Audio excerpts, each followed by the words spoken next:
Abul Marley लग रहे हैं, तो ये कौन है? नहीं, ये और माइक अनम्यूट कर लें प्यारे भाई। ये हेलो, शरीफ साहब, ये अबुल मारी साहब ही है। वालेकुम सलाम। सलाम वालेकुम तमाम हजरात को। जी जी जी जी, वालेकुम सलाम। अच्छा भाई शरीफ साहब, आप जरा बैक स्टेज खाली कर दें ताकि दूसरे लोग आ सकें। जी भाई। मुफ्ती साहब कैसे हैं? आमिर भाई सब खैरियत? जी जी बिल्कुल ठीक।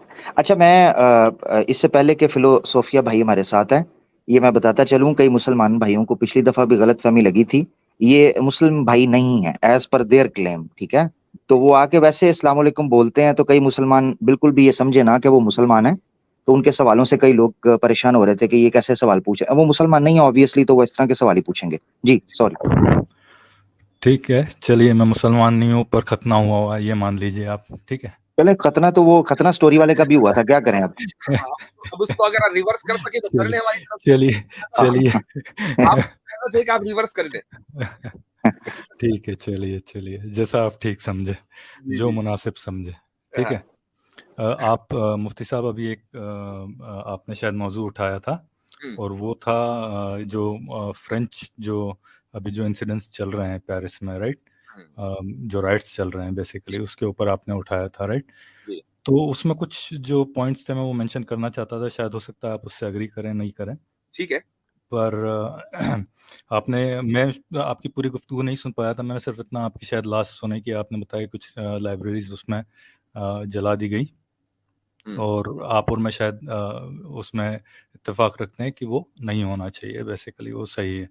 तो उसमें ये जो पूरा इंसिडेंट है, इसको मैं ये सोचता हूँ इस तरह से देखना चाहिए कि इसमें अभी किसी भी नतीजे पे पहुंचा नहीं जा सकता, क्योंकि इन्वेस्टिगेशन अभी रिपोर्ट आई नहीं है कि वो शख्स जो मारा गया, मेरे हिसाब से वो बिल्कुल गलत हुआ, उसमें कोई शक नहीं है, पर किस सरकमस्टांसेस में मारा गया इसकी अभी तहकीक होना बाकी है, राइट? तो जब तक पूरी तरह से उसकी तहकीक ना हो जाए, ठीक है। मैं इसमें इंटरप्ट करना चाहूंगा एक बार, मुफ्ती जी साहब जी अगर जी, आप मैं इजाजत दें। आपको अभी बताने वाला था कि जी बोलिए एक्नॉलेज इस्लाम साहब।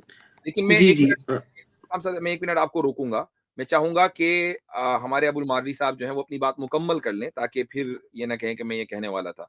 आप अपनी बात मुकम्मल कर लीजिए, फिर मैं एक्नॉलेज इस्लाम साहब आपसे कहूंगा। जी। ठीक हाँ, है मुफ्ती मैं साहब। बस इसमें ये पॉइंट ऐड करा, एक ये पॉइंट ऐड करना चाह रहा था कि ये 2013 में या 2012 के आसपास शार्ली एब्दो का जो इंसिडेंट हुआ था, राइट? और 2015 में आई थिंक 2 बार हुआ कुछ, राइट?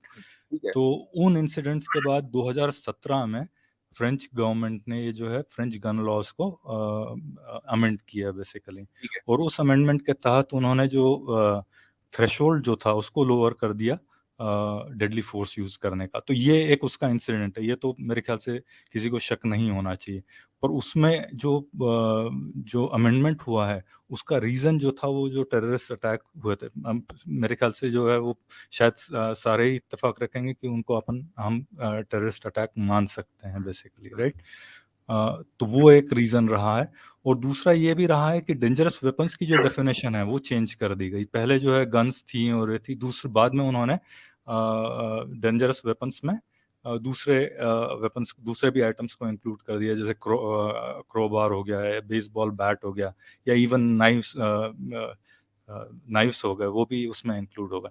तो ये एक रीज़न रहा। तो इसलिए मेरा ये कहने का पॉइंट था कि जब तक इसमें पूरी तहकीक नहीं हो जाए एग्जैक्टली क्या सर्कमस्टांसेस में गन यूज हुई है, वो कहना बड़ा मुश्किल होगा कि ये जो राइट्स के बेसिस है वो मेरे ख्याल से वो तो हर हालत में गलत है। आप ठीक है। पब्लिक प्रॉपर्टी को अगर तो डिस्ट्रॉय कर रहे हैं तो आप अपने जो टैक्स पेयर्स हैं उसका। मैं आपसे ये समझना चाह रहा हूँ कि आपको जो ऑब्जेक्शन है, आपको मेरी बात पे कोई ऑब्जेक्शन था जो आपने सुना? मैंने आपकी बात माजरत के साथ कहूंगा कि मैंने आपकी बात नहीं सुनी, तो मैं नो उस पे, प्रॉब्लम। नो हाँ। प्रॉब्लम। आपको इस पर यानी हमारा मौकिफ ये है कि जो वहां पर जो भी लूट मार मची हुई है वो गलत है, यानी जाहिर है कि पब्लिक ऑर्डर जो है वो जरूरी है। इस पर आपको कोई एतराज है? नहीं, इस पर मतलब जो लूटमार हुई है अगर वो तो गलत, अगर हाँ। पुलिस ने अपने हाथ अपनी ताकत का गलत इस्तेमाल किया है तो वो भी गलत है। इस पर भी मेरा और आपका इत्तेफाक है। ठीक है। मैंने हाँ, जो नहीं, पर ये लाइब्रेरी जलाने को मुसलमानों के ऊपर यानी हमला किया जा रहा है लाइब्रेरी की बुनियाद पर कि जी लाइब्रेरी जला दी, मुसलमानों का तो काम यही है कि वो लाइब्रेरियां जलाते हैं। हमारी भी जला दी थी नालंदा में।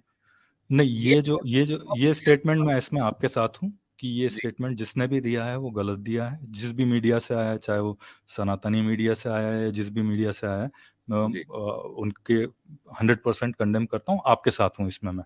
ठीक है। अब एक्नॉलेज इस्लाम साहब, आप कुछ ऐड करना चाहेंगे? सर जी एक पॉइंट ऐड करना चाहता मुफ्ती साहब 10 सेकंड का, कि आपने जो कहा ना कि पुलिस ने फोर्स यूज किया, वो अभी आइडिया नहीं, तो उसको हम सस्पेंड कर देंगे। अगर किया है तो आप सही बोल रहे हैं, वो गलत किया है पुलिस ने। ठीक है, खैर मैं इस पर आप बाद में बात करूंगा, पहले मैं एक्नॉलेज इस्लाम साहब। जी जी, बहुत शुक्रिया मुफ्ती साहब। पहले आमिर हक भाई, आपको भी ईद मुबारक। मैं थोड़ा अभी बोल नहीं पाया, मैं बीच में, मैं नहीं चाहता था मैं बीच में बोलूं, मुबारक, तो मैं खैर थोड़ा मुबारक, लेट आया। नो प्रॉब्लम, खैर जी मुबारक। हाँ, तो जो फ्रांस का इशू है, इसको मैं पिछले 2 दिन से फॉलो कर रहा हूँ बहुत, क्योंकि मेरा बड़ा शौक है कि जब भी कोई ऐसे जियोपॉलिटिक्स जब चलती है तो मैं उसको बड़े शौक से फॉलो करता हूँ। हर मुसलमान को चाहिए कि वो थोड़ा सा अपडेटेड रहे, चाहे फिर वो दीनी मामला हो या कोई और दुनियाई मामला हो, क्योंकि एट दी एंड हर जगह कहीं ना कहीं काम आ जाता है। और खासकर ऐसा फ्रांस का इशू, ये मेरे इसमें रेडार में इसलिए आया क्योंकि आजकल मैं खासकर न्यूज़ तो देखता नहीं हूँ, बट ट्विटर वगैरह जब चलाता है इंसान तो वहाँ पे ट्रेंडिंग पे जो है वो चीज़ें चलती हैं। अब मैंने ये देखा कि यहाँ पे ट्रेंडिंग पे जो है वो फ्रांस हैज़ फॉलन, ये सब चल रहा था। तो जब मैंने सर्च किया तो मुझे पता लगा, मैं उन नाज़रीन के लिए बता दूँ जिनको पता नहीं है, जो अभी लेट जॉइन किए हैं, कि फ्रांस में होता ये है, आज से 2 दिन पहले या 3 दिन पहले नहील नाम का एक शख्स, जो छोटा लड़का, शख्स नहीं हम उसको बोलेंगे, 17 ईयर ओल्ड बॉय है, अल्जीरियन जो है वो, असली वो उसके माँ-बाप जो है अल्जीरिया के हैं, उसको मारा जाता है। और उसके बाद जो है ये प्रोटेस्ट जो है वो स्टार्ट होते हैं। अभी फिलोसोफिया भाई ने ये बात कही कि हमें ये बात पता नहीं है। आई गेस ये उन्होंने इसलिए कही होगी क्योंकि उनको अभी करंट अपडेट्स का नहीं पता, बट चार्ज शीट जो है वो बन चुकी है और ये सामने भी आ चुका है कि हुआ ये था, ये 17 साल का लड़का मर्सिडीज गाड़ी ये चला रहा था और इसको एक चेक पॉइंट पे की ट्रैफिक जो लाइट थी वहां पे रुकना था, लेकिन ये रुका नहीं। और जब इसको बोला गया रोकने के लिए, तो वहां पे जो पुलिस अफसरान थे 2, जिन पे ये चार्ज जो है वो मर्डर का चढ़ चुका है, उन्होंने इस पे सिंपल इसको रोक के, जबरदस्ती रोक के इसकी चेस्ट पे फायरिंग की। तो चाहे अगर उसने कोई भी बड़ा गुनाह किया था कि उसने ट्रैफिक लाइट तोड़ी थी और रुका नहीं था, तो हजार तरीके हैं पुलिस के पास उसको रोकने की। ये कोई जो है वो जस्टिफिकेशन नहीं है। एक 17 साल के लड़के को आप, 70 साल के बुड्ढे को आप जो है वो पॉइंट ब्लैंक रेंज से चेस्ट पे बंदूकों से गोली चला दें। अब इस मसले पे, ऐसे मसले होते रहते हैं, पुलिस से मिसहैंडलिंग्स होती हैं, लेकिन इस पे क्यों ज्यादा जो है एम्फेसाइज हुआ, क्योंकि ये लड़का जो था ये एक अल्जीरियन था। फ्रांस में पिछले 10 साल नहीं, अगर आपको ये बात पता लगेगी, 10 साल नहीं, पिछले 50-60 साल भी नहीं, 100 साल से ये प्रॉब्लम है। फ्रांस की एक पॉपुलेशन जो है इस वक्त, उसमें 11%, 2017 के हिसाब से 10.3 है, बट अब ऑलमोस्ट 11% पॉपुलेशन जो है वो इमिग्रेंट्स हैं। और उनमें भी मोर देन 90% जो इमिग्रेंट्स हैं वो अल्जीरिया से आते हैं। अभी इस पे मैं बाद में आऊंगा, ये पॉइंट को अब याद रखेंगे, अल्जीरिया से आते हैं।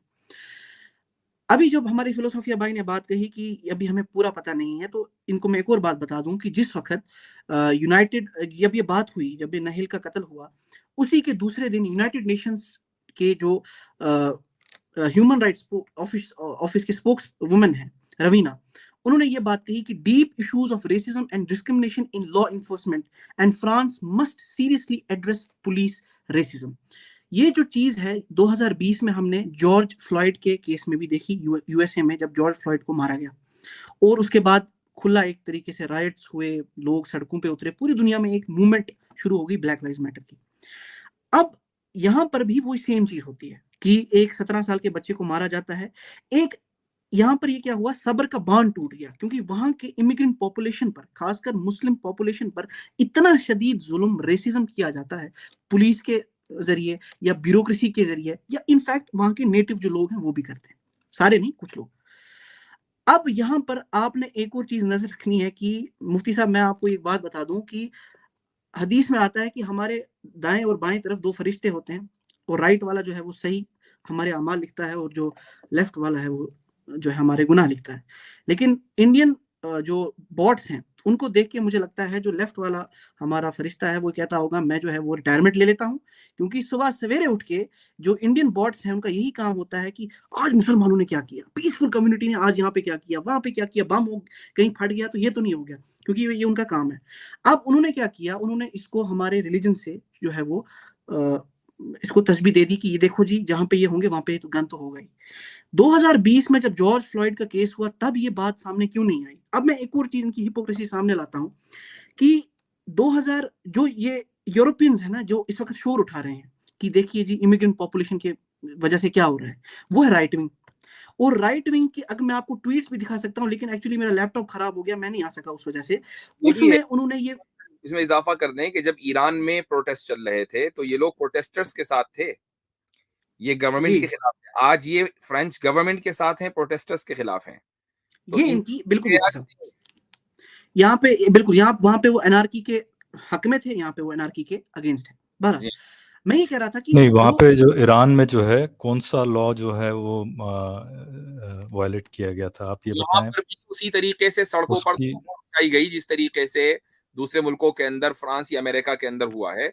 यानी लोगों को, अच्छा खासा एक आदमी चला जा रहा है। मुझे एक बात बताइए, पीछे से एक लड़की आई और जो साहब थे जिन्होंने पगड़ी पहनी हुई थी, उनकी पगड़ी खींच दी पीछे से। क्या ये असॉल्ट दुरुस्त है? नहीं आप नहीं, मैं वो बोल रहा हूँ, वो जो जो ईरान की जो लड़की जो मारी गई थी कस्टडी हाँ, में, हाँ। उसने कौन सा लॉ वायलेट किया था तो जिसके लिए बिल्कुल उसको मार दिया गया, कि आप जबकि वो कस्टडी में ऑलरेडी थी, बिल्कुल ऐसे ही जबकि वो जैसा कि आपने जबकि वो ईरानी ऑलरेडी कस्टडी में है आपके, बात की भी ऐसी उसको है आमिर भाई। नहीं नहीं, ये असल में सुनना नहीं चाह रहे, तो फिल भाई जरा सुन ले जी। तो इस तरीके से पहले आपने ईरानी गवर्नमेंट के इन्वेस्टिगेशन रिपोर्ट को नहीं माना और ये कहा कि ये बायस है। तो मुझे एक बात बताएं, आपने फ्रेंच गवर्नमेंट के ताल्लुक से ये नजरिया क्यों कायम कर लिया कि अजी अभी तो इन्वेस्टिगेशन चल रहा है, जरा इन्वेस्टिगेशन होने दे, क्या वो बायस नहीं होगा? बिल्कुल जी, नहीं, मुफ्ती साहब अगर मैं मैं इसमें ऐड करना हम्म, ठीक जी, है, आप बोलिए, एक्नॉलेज इस्लाम भाई, बोलिए आप। हाँ, मैं इसमें अब थोड़ा सा मैं चाहता हूँ, थोड़ा सा 2 मिनट में और बोलूँ बस, उसके अभी बाद बात आप बोलिएगा। जी, वो मुफ्ती ये है, मुफ्ती मैं यहाँ साहब, पे बोल रहा था। आपकी बात जो है, आपकी आवाज कट कट के आ रही है बीच बीच में थोड़ी बहुत। नहीं मेरी नहीं, आवाज़ उनकी कट रही है ठीक आ मुफ्ती रही है साहब? आवाज। नहीं नहीं, ठीक आ अच्छा, रही है, ठीक आ बिल्कुल रही है। सही जी, जी। ठीक है। हाँ, तो मैं ये कह रहा था, मैं जो इंडिया में जो इस्लामोफोब्स हैं और जिसका फ़ायदा उठा रहे हैं हम लोगों को टारगेट करने के लिए, मैं उनका एक माइंड जो है ना वो क्लियर करना चाहता हूँ। जब वहाँ पे पोलैंड की तरफ से भी फ्रांस को जो है बड़ी ताने दिए गए कि देखिए जी हमने कोई इमिग्रेंट नहीं लिया, आपने लिया और देखिए क्या हुआ। वहाँ पे वो मुसलमान में फ़र्क नहीं कर रहे, मुसलमान और इमिग्रेंट में। वहाँ पे ये कहते हैं थर्ड वर्ल्ड कंट्री से किसी को मत लाओ, फिर चाहे वो इंडिया हो, पाकिस्तान हो, बांग्लादेश हो या फिर कोई अफ्रीकन नेशन हो या मिडल ईस्टर्न नेशन हो। वो हम सबको कुत्ता समझते हैं। सिंपल सी बात है। फिर वो कोई ब्राउन हो या कोई ब्लैक हो। वो हमें ये नहीं देखते कि ये मुसलमान है। हाँ, मुसलमानों को कुछ हाई लेवल का रेसिज्म आजकल देखना पड़ रहा है। लेकिन मैं आपकी गलतफ़हमी दूर करना चाहता हूँ, अगर आपको ये लगता है कि वो आपके भाई हैं, तो ऐसा नहीं है। वो आप जो है मुस्लिम्स को इस पर मार्जिनलाइज़ कर रहे हैं। लेकिन जो फ्रांस के और यूरोपियन जो कंट्रीज़ हैं, उनके जो राइट विंग पॉपुलेशन है, जो राइट विंग पॉलिटिशियंस हैं, वो इस वक़्त सबको एक ही नज़र से देखते हैं। ये एक बात हो गई। दूसरी बात, अभी मैंने आपको बताया था कि 11% पॉपुलेशन जो फ्रांस में इमिग्रेंट्स की है, जिसमें से मैक्सिमम लोग अभी प्रोटेस्ट कर रहे हैं और इसमें मुस्लिम्स ही नहीं, जो एक्सट्रीम लेफ्ट हैं, वो भी इसमें शामिल है। उन लोगों में से मैक्सिमम पॉपुलेशन अल्जीरिया की है। क्या कभी किसी मुसलमान ने ये सवाल किया कि अल्जीरिया से लोग क्यों आ गए? क्योंकि एग्जैक्ट हमेशा ये बोलते हैं ना कि जी हाँ, आप जो है यहाँ क्यों आ जाते हो? आपको अपने मुल्क को तबाह कर देते हो और फिर यहाँ पे आ जाते हो हमें तंग करने के लिए। तो हिस्ट्री खोल के पढ़ें, more than 6 million people were killed in a genocide by French colonization. जो फ्रेंच कॉलोनीज थी अल्जीरिया और तुनिशिया में, वहां पर फ्रांस की आर्मी ने जो जुल्म और ज्यादती की है अल्जीरिया के लोगों के साथ, उसका जो है ना उस और आज तक आपको बेशर्मी ये है कि वो एक्नॉलेज साहब, जी फिलोसोफिया साहब, अबुल मारली साहब, एक बात बताइए, आपसे सवाल है, जो फ्रेंच गवर्नमेंट ने जो कलोनियलाइजेशन के दौरान जो जराइम किए, जो हरकतें की, जो जेनोसाइड्स किए, आप उसको सपोर्ट करते हैं या नहीं करते? नहीं, बिल्कुल नहीं, कोई भी ऐसा हो, चाहे उसकी वो इन्वेस्टिगेशन चल रही है हजरत, इन्वेस्टिगेशन चल रही है जी। चाहे वो बानू कुरैजा का क्यों ना हो, मैं उसको भी कंडेम करता हूँ। नंबर 2, आप उसको टेररिज्म बोलते हैं या नहीं बोलते हैं?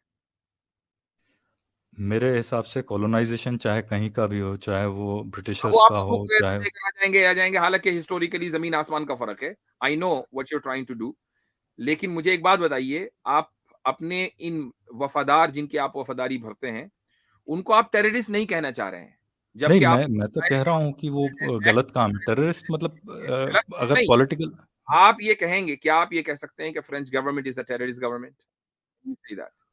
वो उस जमाने की जो कॉलोनाइजर उसने भी माफी नहीं मांगी है, आज भी उसकी हरकतें वैसी ही हैं। क्या आप उसको टेररिस्ट गवर्नमेंट कहेंगे? मुफ्ती साहब माफी मांगने नहीं, से मुफ्ती इनकार साहब कर मुफ्ती दिया है, साहब आज की apology डेट कभी में नहीं की।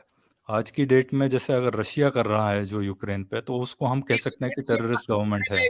यूक्रेन पे भी आ लेकिन अगर फ्रांस फ्रेंच गवर्नमेंट को आप टेररिस्ट गवर्नमेंट कहेंगे या नहीं कहेंगे? मैं आपकी किस बिना पे आप बताइए, मेरे को रीजन बताइए, फिर मैं बताऊंगी कि हाँ या ना। फ्रेंच गवर्नमेंट ने उन लाखों लोगों के जेनोसाइड से माफी मांगने से इनकार कर दिया, तो वही स्टैंडर्ड के जो आप लोग अप्लाई करते हैं मोरालिटी का, उसी स्टैंडर्ड की बुनियाद पर फ्रेंच उनको आप गलीच कह सकते हो, लेकिन टेररिस्ट नहीं कह सकते, क्योंकि टेररिस्ट वो थे जिन्होंने किया है काम। ठीक है, क्यों नहीं आप कह सकते हो, गलीच कह सकते हो अगर कहना चाहे तो। एक मिनट, टेररिस्ट वो है जिसने वो एक्ट किया है। मुफ्ती साहब, ये अपनी डेफिनेशनल जो डिस्टिंक्शन है बहुत जरूरी है। तो अच्छा, तो इसका मतलब ये है कि अगर मिसाल के तौर पर आपकी डेफिनेशन के एतबार से तालिबान ने जो कि 9/11 नहीं किया था और अमेरिका का इल्जाम मसलन अलकायदा के ऊपर है, तो क्या तालिबान को आपने टेररिस्ट नहीं माना था? गुड वन माशाल्लाह। क्या बोलिए, फिर से बोलिए। वो आप समझ में नहीं आएगा। तालिबान को आप टेररिस्ट इसलिए नहीं ये मान रहे थे ना, 9/11 के वाकये में उन्होंने अलकायदा का सपोर्ट कर दिया था, खुद तो नहीं किया था। मेरा स्टैंड पॉइंट मुफ्ती साहब बिल्कुल क्लियर रहा है कि जो अमेरिका ने जो इराक का जो इन्वेजन किया है बात नहीं हो रही है, बिल्कुल गलत है, और अफगानिस्तान वाला जो है इन्वेजन वो भी गलत रहा है। इसमें और कुछ क्लैरिटी चाहिए। ना, उनकी बात सुने, वो पूछ क्या रहे हैं, वो बड़ा स्पेसिफिक पूछ रहे हैं। नहीं है, ये बताइए। तालिबान की तो मैं बात ही नहीं ला रहा, मैं तो मैं अलकायदा की बात कर रहा हूँ। मैं ला रहा हूँ, आप नहीं ला रहे, मैं ला रहा हूँ। उन्होंने अलकायदा को सपोर्ट किया, तो क्या आपकी नजर में तालिबान टेररिस्ट है या नहीं है? अगर सपोर्ट किया है तो बिल्कुल है। ठीक है, तो ऐसे ही फ्रेंच गवर्नमेंट ने उस गवर्नमेंट का सपोर्ट किया है जिस गवर्नमेंट ने लाखों लोगों को, अल्जीरियंस को कत्ल किया और उनसे माफी का मुतालबा किया गया। तो देखिए मुफ्ती साहब, यहाँ टाइमलाइन का फर्क हो गया। अच्छा मुफ्ती साहब, मैं अभी कंप्लीट करना चाहता हूँ। Let me just talk to him. आप मुझे बताइए कि आपका पैमाना बदल कैसे गया? तालिबान नहीं बदला नहीं, मैं आपको बता रहा हूँ टाइमलाइन का फर्क है। देखिए, जो मैं ये कहूंगा कि अलकायदा को तालिबान हार्बर कर रहा था या नहीं फिजिकली, हाँ या ना? अलकायदा अफगानिस्तान में कि क्या फ्रेंच गवर्नमेंट ने जिसने लाखों लोगों को मारा, उनके लोग थे, 1962 तक चला ना, तो क्या मौजूदा लोग थे, आज भी कुछ लोग ऐसे होंगे कि जो उस जेनोसाइड में शरीक होंगे? वो जेनोसाइड वाले लोगों को हार्बर कर रहे हैं, अभी भी जेनोसाइड कर रहे हैं। इस तरीके से जर्मनी में, इंग्लैंड में, अमेरिका में होलोकॉस्ट में जो लोग, छोटा से छोटा बंदा भी अगर होलोकॉस्ट में शरीक हुआ ना, उसको पकड़ के उन्होंने जेल में डाला है। क्या फ्रेंच गवर्नमेंट ने इस जेनोसाइड के ताल्लुक से कुछ किया? नहीं किया, तो इसका मतलब सपोर्ट किया, और सपोर्ट किया तो वो टेररिस्ट क्यों ना हो? नहीं, ठीक है, मैं ये कह सकता हूँ कि उस टाइम की जो फ्रेंच गवरमेंट थी या जो उसके बाद जिसने नहीं किया, अब तो आप देखिए उसके बाद जो है वो अच्छा, तो उस टाइम की थोड़ी देर के लिए मान लेते हैं, for the sake of argument, time की फ्रेंच गवर्नमेंट टेररिस्ट गवर्नमेंट थी? बिल्कुल। अच्छा, जो उस गवर्नमेंट को सपोर्ट करेगा टेररिस्ट होगा? बिल्कुल। मौजूदा गवर्नमेंट उसको सपोर्ट करती है या नहीं करती है? पॉइंट नंबर, लास्ट पॉइंट, उस मौजूदा गवर्नमेंट उस गवर्नमेंट को सपोर्ट करती है या नहीं करती, या डिसोन करती है? वक्त की बात कर रहा हूँ, या हार्बर करती है। मैं कह रहा हूँ फिजिकली जो हार्बर कर मैं रही है, पूछ रहा हूँ सपोर्ट करती है या नहीं करती है? मुझे नहीं मालूम कि वो करती है या करती है, इसलिए कि जब माफी का मुतालबा किया गया तो माफी मांगने से इनकार कर दिया। क्या उस जमाने के जो लोग थे आज जिंदा नहीं होंगे? 1962 में जो फौज के जनरल थे या फौजी थे, क्या सब मर गए? नहीं, मुझे उसका आइडिया नहीं, पर मैं ये कह सकता हूँ आपको आइडिया है, लेकिन आप बोलना नहीं चाह रहे हैं। अपनी पोजीशन फ्रेंच गवर्नमेंट ने कोई एक्शन नहीं लिया। इसलिए मैं कहता हूं कि इन जराइम की बुनियाद पर फ्रेंच गवर्नमेंट को टेररिस्ट डिक्लेयर कर देना चाहिए आप लोगों को। क्यों नहीं करते भाई? आपके मेयार बदल क्यों जाते हैं? क्या मुसलमान का खून इतना अरसा है कि अगर वो 60 के 60 लोग, 60 मिलियन, 50 मिलियन जितने भी लोग मर जाए कोई मसला नहीं है, लेकिन के खिलाफ कोई बात नहीं होनी चाहिए। जैसे ही आप जमहूरियत के खिलाफ कोई बात करेंगे आप टेररिस्ट हैं। इंडिया के अंदर क्या हो रहा है? आप मुसलमान बना दिए टेररिस्ट है। उस बिना पे फिर आपको जर्मनी की गवर्नमेंट को भी टेररिस्ट बताना पड़ेगा आपको, फिर उस हिसाब से आपको सऊदी अरेबिया की भी गवर्नमेंट को आपको टेररिस्ट बताना है, बताइए भाई, मेयार एक होना चाहिए, जिसको बताना है बताइए। हाँ, जंगें हुई हैं, दो मुल्कों के अंदर जंगें हुई हैं, मसलन यूक्रेन और रशिया में, यूक्रेन और रशिया के दरमियान जंग हो रही है। मैं आपका जरा फार्मूला सऊदी अरेबिया की गवर्नमेंट टेररिस्ट सुन ले जरा, रशिया सुन ले के दरमियान जंग हो रही है, मैदान जंग में। अब आप ये नहीं कह सकते कि यूक्रेन दहशतगर्द है या रशिया दहशतगर्द है, चूंकि दो मुल्कों के दरमियान जंग है ना। जेनोसाइड अगर अगर अगर रशिया अवाम का जेनोसाइड करेगा, अवाम का, फौजियों का नहीं, अवाम का जेनोसाइड करेगा, तो हम रशिया को भी कहेंगे, और यूक्रेन अगर करेगा तो हम यूक्रेन को कहेंगे। जो भी जेनोसाइड करेगा निहत्थों का, अवाम का, जो हथियार उठाकर नहीं लड़ रहे हैं, ये दहशतगर्दी है। ये हमारा फार्मूला है। अब आप इसको कहीं भी फिट करके दिखा दें, इस्लाम पर फिट नहीं कर सकते। बिल्कुल गलत हो रहा है आपका फॉर्मूला, क्योंकि जो है इन्वेजन रशिया कर रहा है यूक्रेन के साथ, और उसमें कई जो है वो इनोसेंट पॉपुलेशन भी मारी जा रही। दूसरी चीज, आप क्या सऊदी अरेबिया को मानते हैं यमन में हमला करने के लिए टेररिस्ट कंट्री मानते हैं आप? जिसने, अगर मैंने तो फार्मूला बता दिया, जिसने भी तो अवाम का जेनोसाइड किया है, अवाम का जेनोसाइड किया है, वो टेररिस्ट है। अगर आपके पास ये डेटा है कि यमन के अंदर जितने भी लोग मरे हैं वो सारे के सारे अवाम, उनमें से किसी के पास हथियार नहीं था। और ये याद रखिएगा कि यमन के अंदर अवाम लड़ी है, फौज तो चली गई थी, अवाम लड़ी है दूसरी फौज के खिलाफ। तो सारे के सारे फौजी माने जाएंगे, ये सारे के सारे फौजी माने जाएंगे। लेकिन अगर आप ये साबित कर दें कि नहीं, जानबूझ करके अवाम का जेनोसाइड किया है, तो मुझे मानने में कोई हर्ज नहीं है। मुझे कोई सऊदी अरब से लॉयल्टी नहीं है भाई। मैं तो पिछली स्कीम के अंदर भी सऊदी अरब को क्रिटिसाइज नहीं पड़ी क्या? मेरी लॉयल्टी किसी मुल्क के साथ नहीं है, मेरी लॉयल्टी अल्लाह के साथ है। बेशक बेशक हजरत, मेरी रिक्वेस्ट है, इनको काफी टाइम दे दिया है। आपको याद होगा कि इनसे हमने पूछा था, मैं सिर्फ बताने के लिए, इनसे हमने पूछा था कि आपके फादर एक है, तो इन्होंने कहा था मुझे 99% यकीन है, 1% फिर भी शक। तो हजरत मेरे ख्याल से इन्होंने जितना अपनी बात रखी उस पर मैं एक न्यूट्रल कंक्लूजन देना चाहूं तो हजरत जो जिस तरीके से इनका फार्मूला ठीक हुआ है और बायसनेस साफ पब्लिक को नजर आई है, नॉलेज इस्लाम भाई ने हिस्ट्री से जो लिंक किया है, मुझे नहीं समझ आती कि उसके बाद ये किस तरीके से इधर उधर जंप कर रहे थे, इधर उधर के आर्गुमेंट, जो सिंपल सीधी बात फ्रांस के ऊपर पूछी गई थी, तो इन्होंने अपना मौकफ रख दिया। जज़ाकल्लाह मेरा भाई। आई एम सॉरी टू से, और ये मेरा लॉस्ट कमेंट है, इंशाल्लाह फिर कभी बात करेंगे आपसे। मुझे आज लगा कि आप वो अबुल मार्दी नहीं है जो इंसाफ के साथ बात करते हैं। आज आपकी लॉयल्टी दहशतगर्दों के साथ क्यों है भाई? नहीं मुफ्ती साहब, आप आज आपकी लॉयल्टी उन इस्लामोफोब्स के साथ क्यों है कि जिनका दिन रात काम मुसलमानों को परेशान करना है? फ्रेंच गवर्नमेंट का तो पूरा नैरेटिव यही है। मैं तो ये समझता हूँ, मेरे पास कई मरतबा जब मैं सफर पर जाता हूँ तो अक्सर ऐसा होता है कि एयर फ्रांस जो है उसके टिकट सस्ते होते हैं। मैं ऐसी दहशतगर्द एयरलाइन में जाना ही नहीं चाहता, मैं नहीं खरीदता टिकट। मुफ्ती साहब, मेरा स्टैंड बिल्कुल क्लियर है। मैंने बिल्कुल क्लियरली आपको बताया कि अफगानिस्तान में जो इन्वेजन हुआ उसके मैं खिलाफ हूँ। तो चलें, सही है, बहुत बहुत शुक्रिया। इंशाल्लाह अब आपसे एक लास्ट पॉइंट बोल देता हूँ, मैं फिर चलता हूँ, जो क्योंकि जरूरी है। आमिर भाई ने मेरे को थोड़ा सा गलत क्या बोलना चाहिए, स्ट्रॉ मैन किया है उस डिबेट के थ्रू, कि इसलिए मैं कह रहा हूँ चले, इतना हक हमें तो दे दें। आप इस्लाम के बारे में 24/7 स्ट्रॉ मैन करते हैं, तो हमारा भी तो जिगरा है ना जी। बहुत शुक्रिया। चलिए ठीक है, एक लास्ट हो गई बात, इंशाल्लाह फिर करते हैं बात। अच्छा मुफ्ती साहब, बस लास्ट पॉइंट है, फिर मैं निकल जाऊंगा। जब आप इन सब चीज़ों को आप दहशतगर्दी मानते हैं, तो जो बानू कुरैजा का जो कत्लेआम है उसको आप दहशतगर्दी मानते हैं? जवाब दे चुका भाई, मैंने पहले ही कह दिया था कि आप मैंने जो उसूल बयान किया है, आप उसको इस्लाम पर फिट कर ही नहीं सकते। चूंकि बनू कुरैजा में किसी भी शख्स को इसलिए नहीं मारा गया था कि वो मासूम था, मासूम जानबूझकर नहीं मारा गया, बल्कि ये सारे के सारे फौजी थे कि जिनको मारा गया, क्योंकि सब के सब मुसलमान औरतों को कत्ल करने के लिए आए थे। जंगे अहजाब इन्होंने बर्पा की थी, तो इनका तो यही हशर होना चाहिए था, इसके अलावा कोई दूसरा हशर होना ही नहीं चाहिए था। दूसरी बात ये हजरत, इसका को 85 बार जवाब दे यार। वो इस्तिस्ना की किताब आप पढ़े, ओल्ड टेस्टिमेंट, उन्होंने खुद माना हुआ था कि भाई हमारी किताब के मुताबिक फैसला हो।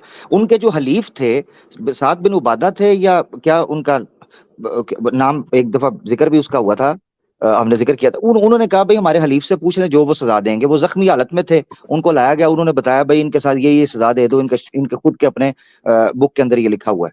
वो चुप करके उनको सजा दे दी। ठीक है जी।